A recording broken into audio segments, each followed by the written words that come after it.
Parenting Desire, a podcast series on how to circumvent desire rivaling by Nicholas Excalibur.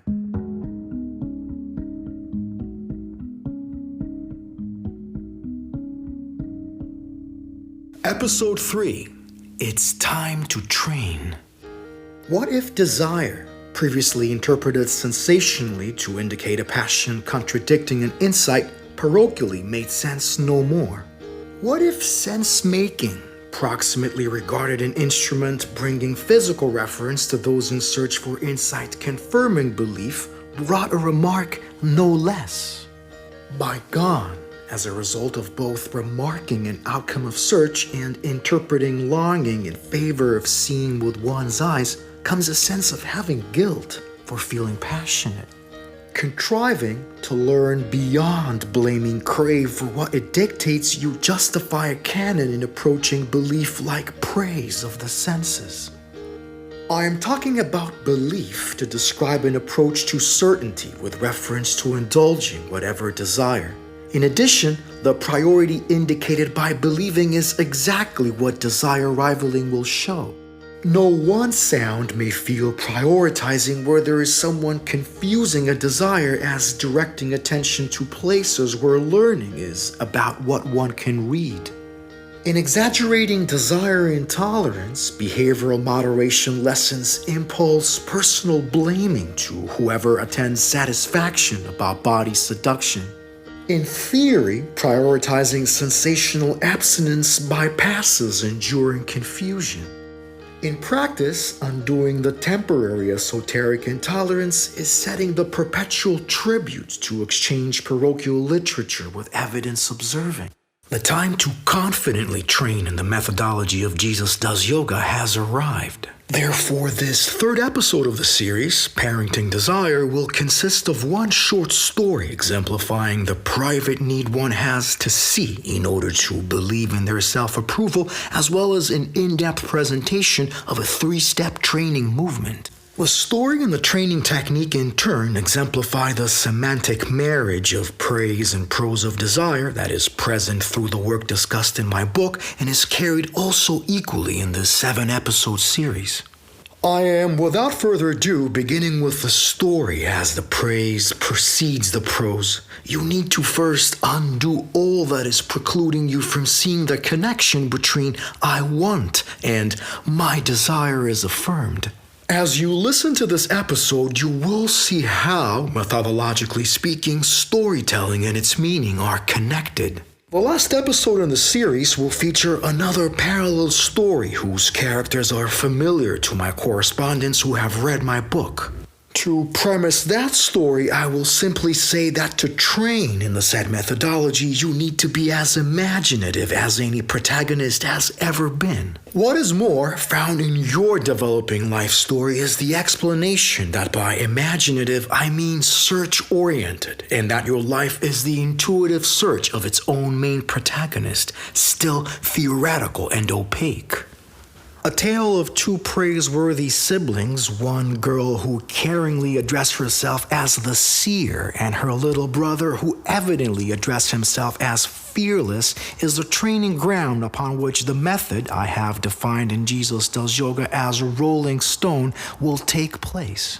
One day, after an uncommon snowstorm that had rendered their beautiful panoramic view from their window completely white, Discovery and her brother Olympus stood outside of their house wondering as a lion with a singular look on his face made its presence in their vicinity. They both sighed concurrently as they let go of their contriving hands, which they typically held together in not just absolute appreciation of them being individually acknowledging their innumerable joint missions, but also mutually encouraging in searching for their singular value.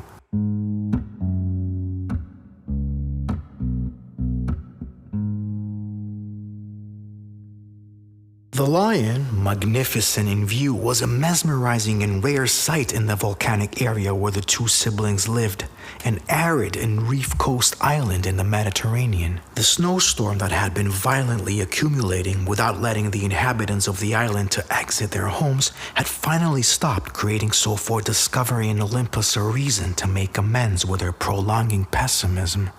The fire from the uprising fumes of volcanic turf made a sharp contrast with the snow that prevailed in the scenery. The visual outcome was similar to that of the lion appearing suddenly at the doorstep of the siblings' top of the forest abode. At the center of what the two children could reckon as they stood in the panoramic sight, Discovery first sensed what appeared to be an astonishing stealth movement of the animal that too stood watching with its eyes on the young boy. The color of the animal's hair resembled the fiery red-yellow of sulfur that was usually condensed inside the bedrock that surrounded the volcano. Islanders used to mark such turf with sharp glass, which had made the girl to bring with her a few obsidian traces to decorate the trail they were headed to that morning. What is more, the rhythmic, pulsating effects of the hot lava which was concentrated inside the rock periphery of the forest produced yet another arousal of the senses.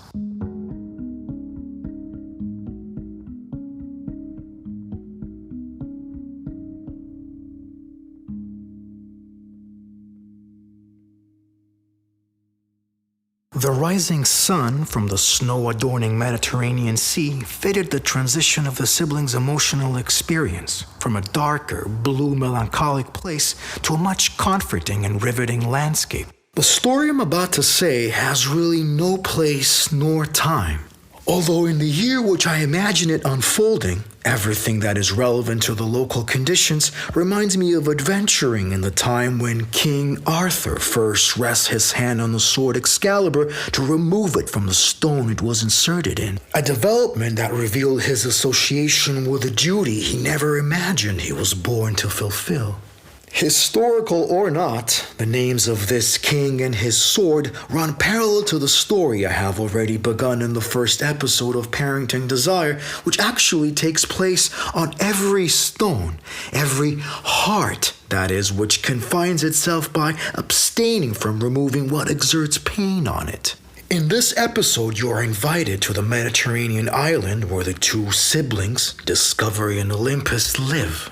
Their stepping ground, being volcanic, has many such-like exerting foundations, emitting fumes only to be matched with respect to their intensity by its vibratory reverberations.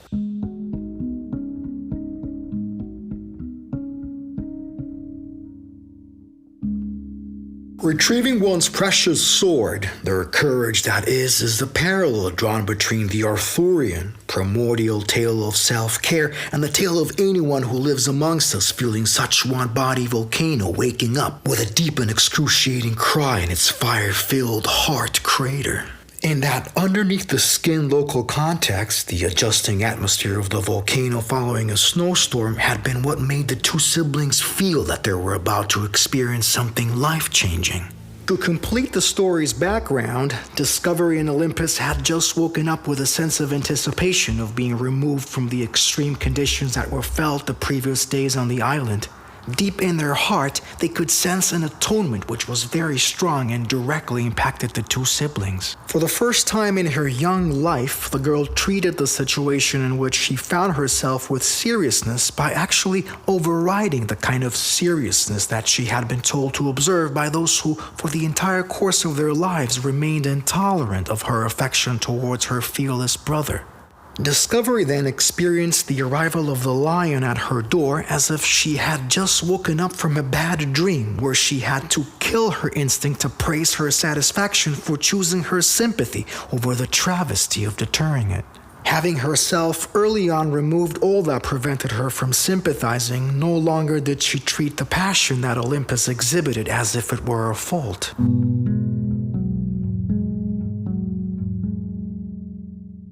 Prior thus to independently exclaiming their genuine desire to further their bond on that day with a compassionate approach, the two siblings were already headed to a close-by tree where they used to sit and share their secrets. The view of the lion had provoked a little pandemonium on Discovery. Olympus, who was so thrilled to directly face a king, was shaking all over his body. Discovery was dressed in remarkable cloth made by her two praise-deserving silks. Olympus was as excited as she was to put on his fashionable carved belt. The story thus portrays two siblings who believed in one another so much that the procurement about to happen was an attestation for seeing eye to eye with each other. What shall we do, my dear Discovery? I can surely tell the heartfelt difference between someone asking me to help them with something and somebody else not knowing what to do with an opportunity that arises. Do you see, my dear sister, he continued, how this is so relevant to strive for in everything that is happening in front of our eyes? Discovery recalled their mother, who they had left behind earlier that morning. She spoke to me farewell as if the honor of going to the bottom of the volcano was the opportunity to step on the track that oriented to the tree. She reminded me of quickly learning how to come closer toward an edge cliff to jump to the arising waves. Can you see why the lion is still holding himself to not overpass, but to constantly dismiss every periphery of the axis to either ends of the Serpent Mound hike? I am telling you this, Olympus, because I, for a while now, have been having this exquisite memory in which you and I are approaching at the mountaintop to collect stones from the crater's ashes. There, she went on, I use my hands and fingers to excavate. The tips of my search method can prove this to you. Discovery added and laughed like she was telling a joke. This was, to begin with, a perfect day of invigorating both siblings' strength, by which roaming alongside a lion was not what those who they encountered on their way had in mind as compelling approach. In fact, the more people they met, the more convinced they became that the present was not a day to rest. They both, though, without an exception, showed respect to whoever they came by during their travel, while so doing recuperation of the siblings' strength, which was consumed by standing on their caring duty, prevailed over all exertions, without a doubt. Their distinct, enticing appearance, a yellow blonde, tall Discovery and a very lean and fine-toned Olympus, was making each of them a spectacle that had an effect on the strengthening that caring for the Lion King was.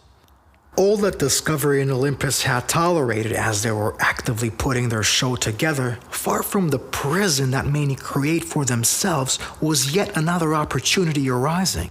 Spectators kept trying to adjust intolerantly to parental definitions of what they were attending, while for both siblings who expected that resistance after many times of endorsing the rules of the game, showing off was a second nature. So they played along.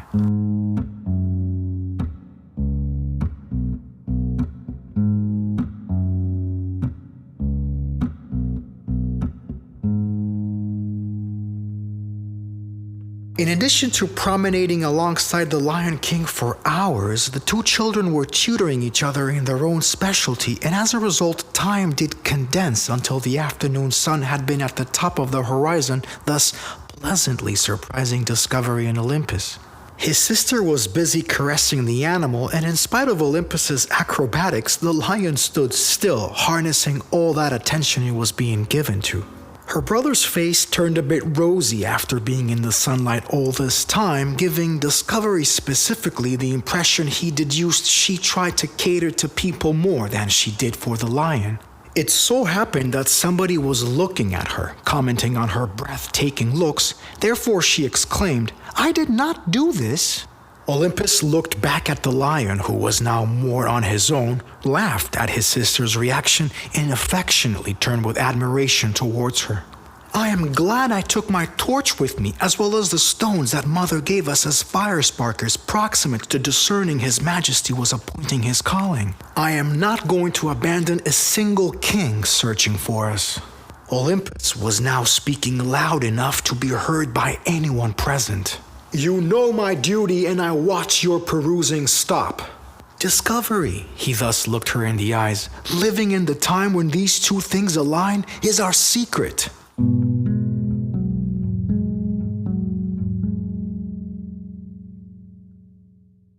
The morning dream that Olympus had, which featured the two siblings kneeling close to the ground because they took notice of something directing them to the trail that someone below the tree was about to get put in words. "I remember specifically touching the orange-colored dust of the paved floor with my palms," he sighed with a smile on his rosy face.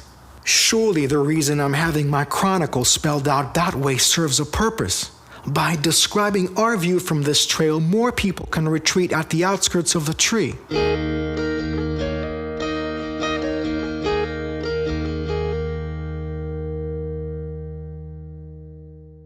I remember you have been constantly pointing your fingers to the sky, like you just did to the sound of that folk song, Olympus, Discovery said, rather nostalgically. I know it is the one that goes, "The fire will consume your hair, and your eyes will turn to glass," she continued.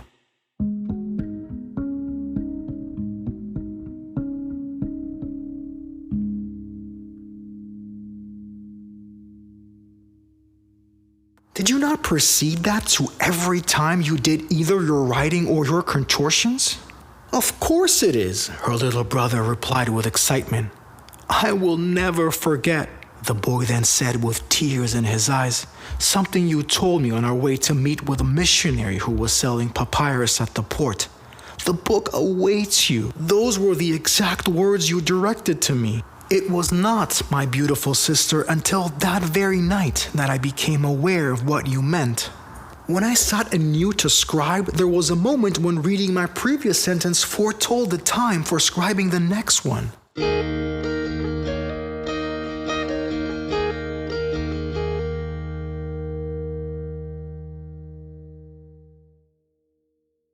Behold, Olympus declared to the audience of plenty who were now watching carefully the two siblings escorting the lion through the perimeter of the volcano.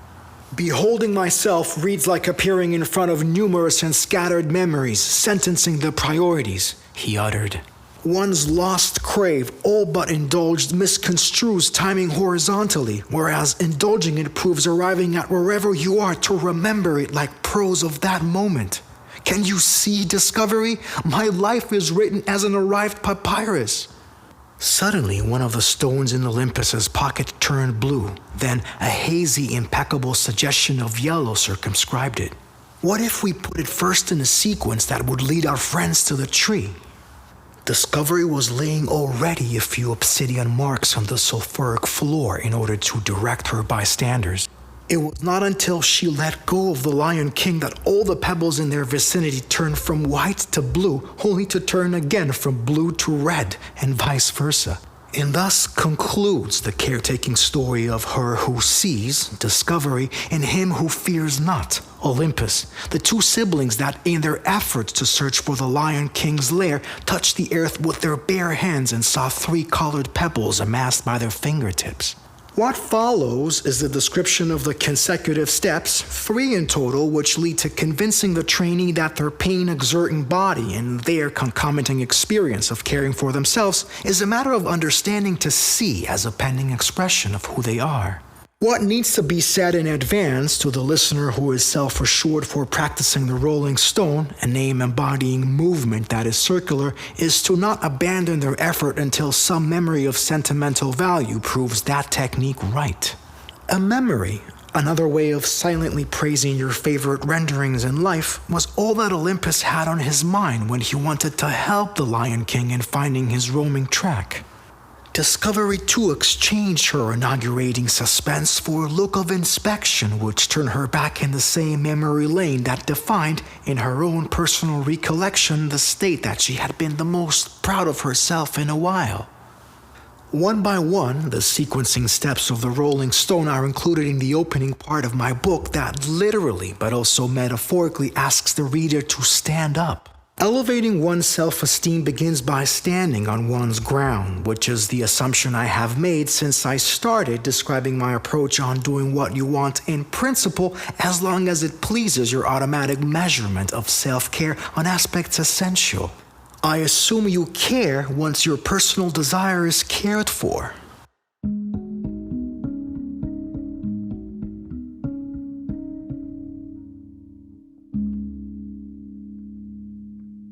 The rolling stone is a kinesthetic phenomenon, a movement that is mentally instigated. A learning difference between the book and the podcast is that in the comparison of the aforementioned tale with the training of the technique, my listeners can do all of the training and subsequently listen some more to the story, for the previous allegory repeats each step of the technique verbally. So how does the particular training, a term used in this podcast series to indicate a reaction to something that is confusing a person to live in abstinence from who they would like to become, pertain to life choices? The short answer is that the rolling stone is a priority recovery technique.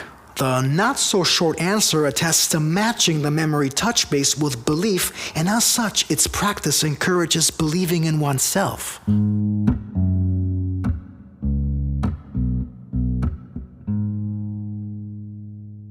The first step in practicing is to stand straight with your legs firmly rooted on the ground. A sensation of calmness must be accompanying you before you enter this posture. Next, the practitioner brings their eyelids to closure, a gentle meeting of the lashes with the skin. The second step, as simple as it sounds, is to concentrate on a memory that warms your heart. You can do this either interchangeably moving your thoughts from one memory to another, or by remaining concentrated on the one memory which has the most moving effect. As you do this, you train for the third step, which is to imagine that your heart is moving cyclically from the left to the right, while simultaneously it emanates a blue-yellow light around its periphery. Breathing should occur from the mouth, as this enables larger quantities of air to enter the lungs and as a result fuels the movement of the heart. As for closing the eyes, it is not a requirement of this technique, since mentally insinuating the movement of the heart can too happen with your eyes open. In the book, where I outline the same technique, I emphasize the visualization of a blue-beamed triangle around the heart, while here I premise standing on your feet when practicing. You can consider these suggestions as semantic blending of praise and prose of desire, for the heart is indeed formed in the shape of a triangle, and the entire point of this technique is to help you stand your ground. You can stay for no more than 5 to 7 minutes practicing the rolling stone, otherwise you're risking a sharp pinch in the chest area. With that being said, I would like to thank all of you for accepting my invitation for a designated reversal of the climate at a Mediterranean island, your condoning heart. To conduct so daunting of a passionate search is a task for the 4th episode of Parenting Desire, which is due in 2 weeks from today. Until then, I respect not just the ones who praise their desires, but also the ones who do not.